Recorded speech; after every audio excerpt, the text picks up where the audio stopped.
अजीज ज़िला भर के ज़मीनी मुकदमा से मुतल्लिक आज मुल्तान में रेवेन्यू कचहरी का खुली कचहरी का इनकाद किया गया है, जहाँ पर लोगों के ज़मीनी मामला से मुतल्लिक जो मुकदमात हैं, जो दरख्वास्तें हैं, जो शिकायत हैं, उनको यहाँ पर सुना गया है। एडिशनल डिप्टी कमिश्नर रेवेन्यू हाफिज़ साहब हमारे साथ मौजूद हैं। सर बताइएगा कि रेवेन्यू के बहुत ज़्यादा केसेस हैं, अक्सर केसेस जो हैं बग़ैर समाअत के मुलतवी होना यहाँ पर रूटीन है, हज़ारों की तादाद में केसेस हैं। आप जब भी हेयरिंग के लिए कॉज लिस्ट शुरू करते हैं उसको देखते हैं, काफ़ी सारे केसेस समाअत होते हैं, काफ़ी सारे रह भी जाते हैं। तो अब तरमीम भी हो गई है कवानीन में, थोड़ा सा डिजिटलाइज हो गया सिस्टम। तो कैसे देख रहे हैं कि ये जो बैक लॉग है मुकदमात का बाकी अदालतों की तरह रेवेन्यू अदालतों पर, तो इसको कम करने के लिए आपकी क्या कोशिश होगी मुल्तान के लिए? बिल्कुल आपने सही जो है पॉइंट आउट किया है।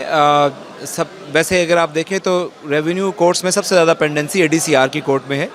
बाकी हमारे जो कोर्ट्स हैं वहाँ पे इतनी ज़्यादा, चाहे वो एसीज़ की हैं चाहे वो आरओज़ की हैं, उस हवाले से भी हमने लाहे अमल बनाया है। हमने इनको वीकली मंथली टारगेट्स असाइन किए हैं। हमने डिस्पोज़ल का जो एक वो सिंपल फार्मूला ये रखा है कि जो आपके पास केस इंस्टीट्यूट हो रहे हैं, आपका डिस्पोज़ल उससे ज़्यादा होना चाहिए, ताकि at the end of the month आप जो है वो लोड साइड पर जा रहे हो, ना कि आपके केसेस बढ़ रहे हों। मगर चूँकि मेरे पास केसेस 1000 से ज़ायद हैं, तो उसको डिस्पोज ऑफ करने में ज़ाहिर है मेरिट के ऊपर देखना होता है चीज़ों को, किसी के साथ ज़्यादती ना हो जाए, नाइंसाफ़ी ना हो जाए। तो इसीलिए ये बहुत ज़्यादा सेंसिटिव केसेस होते हैं, इनका थोड़ा सा डिस्पोजल जो है वो करने के लिए आपको दाएं बाएं देखना पड़ता है। मगर इंशाल्लाह ताला हम इसको एक्सपेडिशियसली डिसाइड करेंगे और विदिन 6 मंथ आपको ये नंबर जो है बहुत कम तादाद में नज़र आएगा। अच्छा सर, बहुत अच्छी बात है कि 1000 केसेस को आप 6 मंथ का टारगेट दे रहे हैं कि ख़त्म हो जाएंगे।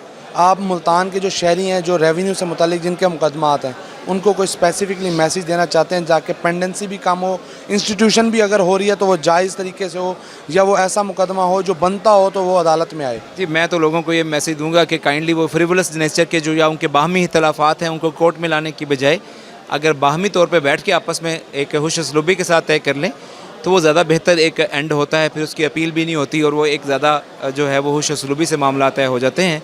जहाँ तक कोर्ट के मामलात हैं, कोर्ट में जो केसेस आ रहे हैं, हम कोशिश करते हैं कि काज लिस्ट अगर 100 केसेस की भी है तो सारे केसेस सुने।